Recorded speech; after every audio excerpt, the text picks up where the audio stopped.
Primeiro, eu queria agradecer a oportunidade de entrevistar brilhantes figuras, o Dr. Péricles Maranhão, o Dr. Ilmar Correia, autoridades na história da neurologia e, portanto, hoje nós vamos falar sobre a história da semiologia, dos materiais e como o exame neurológico evoluiu. E para mim vai ser um prazer entrevistar os dois pelo conhecimento que os dois têm. Então, agradecer, portanto, à Associação Paulista de Neurologia, a APAN, e à Associação Paulista de Medicina por essa oportunidade que nos foi dada. A primeira pergunta que eu gostaria de fazer é: que sinal neurológico vocês, ou quais sinais neurológicos, ou manobras, né, da semiótica, vocês aprenderam depois da residência e que vocês acham que fez diferença fundamental? Eu acho que o Ilmar podia falar primeiro. Bom, obrigado, Montané, pela pergunta. Essa pergunta não é tão fácil assim quanto parece, né? Porque acho que cada vez mais, do ponto de vista semiológico, a gente tem que objetivar o exame neurológico, né? Selecionando aqueles sinais que são mais significativos, aqueles que não são tão significativos, né?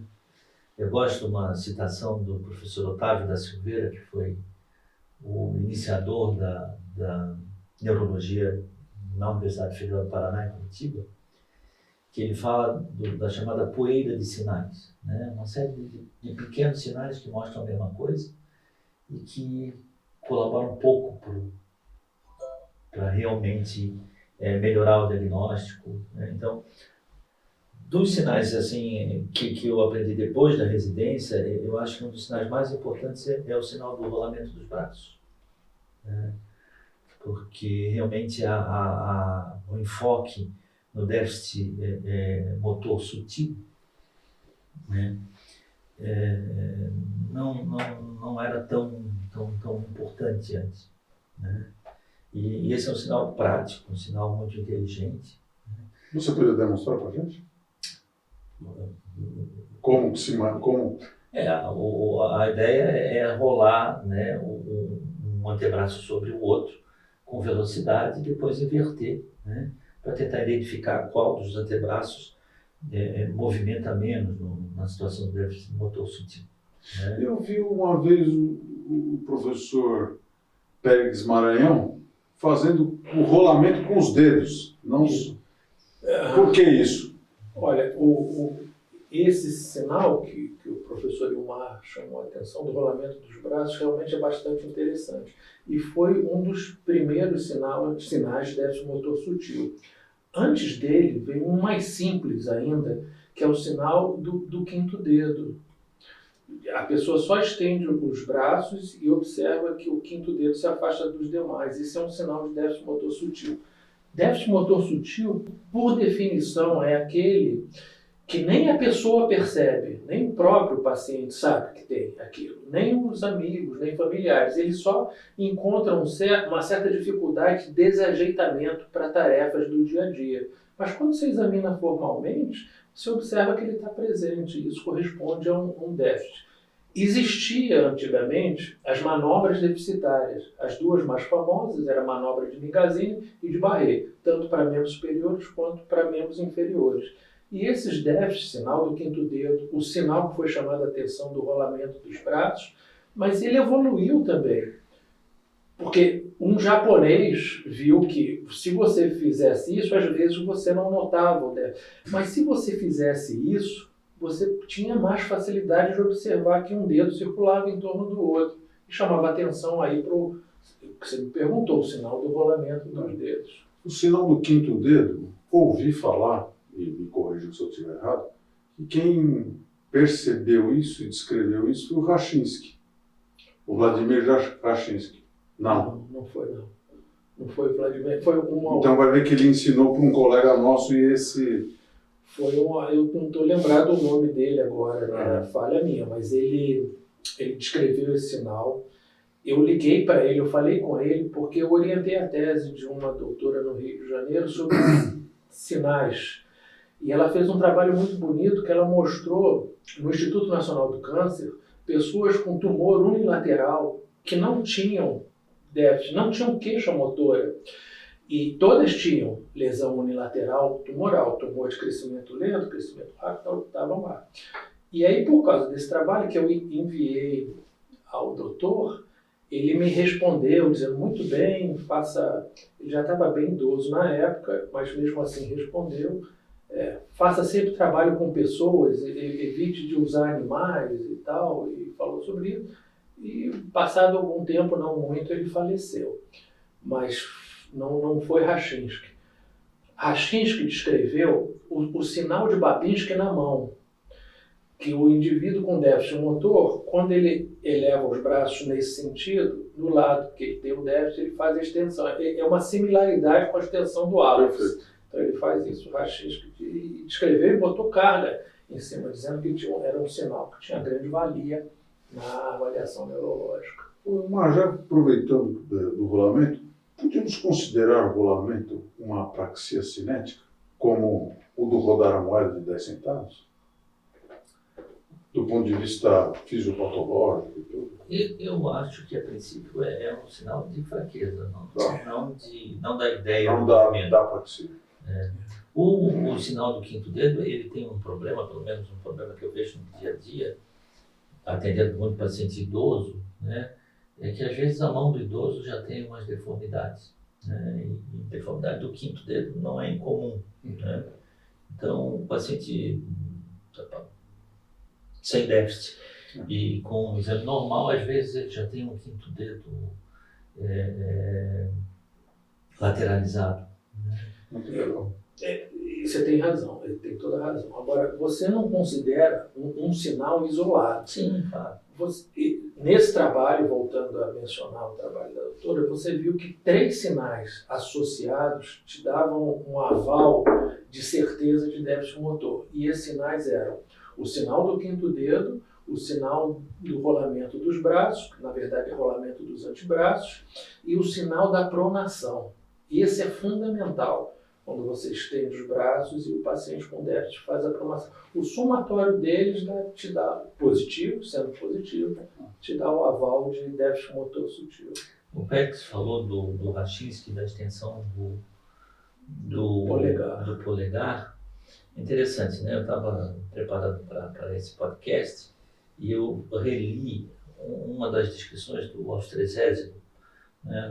Ele tem um livro de clínica neurológica de 1917, em que ele descreve como que foi a descoberta do sinal de Austrezésimo do Esposel, que ele publicou em 1912. Né? Então, ele fala que era uma paciente, 23 anos, que teve uma tuberculose óssea da coluna torácica, né, e ficou paraplégica. Uhum.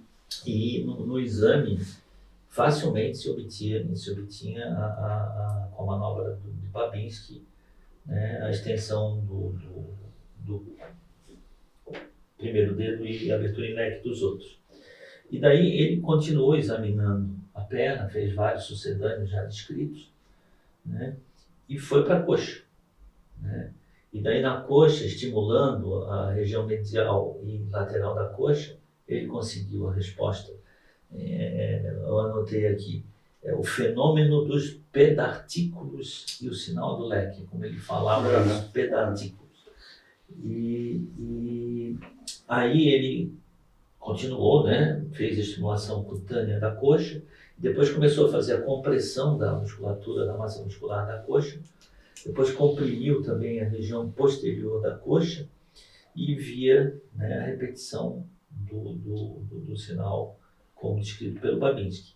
E viu também, do mesmo lado, na mão, né, a extensão dos dedos da mão, principalmente do segundo e terceiro dedo, do indicador e do médio. Né? Isso em 1912. Né? O Washington não tinha nascido ainda em 1912. Mas Eu não consegui ler o original de 1912 do Austrégésilo de Posel, mas nesse livro, o Austrégésilo, ele conta, é interessante que ele conta, quer dizer, foi o tipo da poeira de sinais, né? Já tinha o Babinski, não precisava mais nada. Né? Perfeito.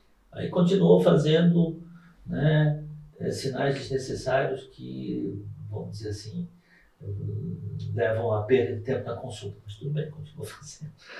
E chegou até a coxa, né, e acabou descrevendo esse tipo de estimulação.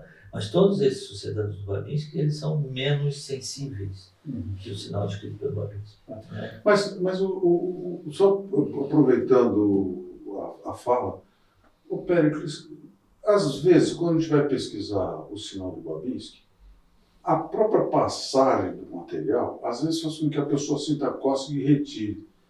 O Shadok, fazer a porção lateral do pé e tudo, não seria mais fidedigno nesse sentido de evitar a retirada? Ou você tem outra opinião a respeito? Não, eu acho que é perfeito. Eu acho que a procura de alguns sinais foram, inclusive, motivados no sentido de evitar a retirada por estímulo plantar, que é incômodo, muito incômodo para o paciente na maioria das vezes. O sinal de Shadok veio a esse propósito. E alguns trabalhos mostraram que ele seria mais sensível do que o sinal de Babinski. A pesquisa do sinal de Babinski, que todos fazem, mas a pesquisa do sinal de Shadok é quase que obrigatória para confirmar a presença da extensão do hálux. O Shadok, inclusive, não foi ele que descreveu o sinal. Quem descreveu foi um japonês, Kisaku Yoshimura. E ele descreveu esse sinal, mas ele descreveu em japonês. Então a comunidade americana, europeia, não lia japonês, então ele não ficou conhecido, mas o sinal é dele.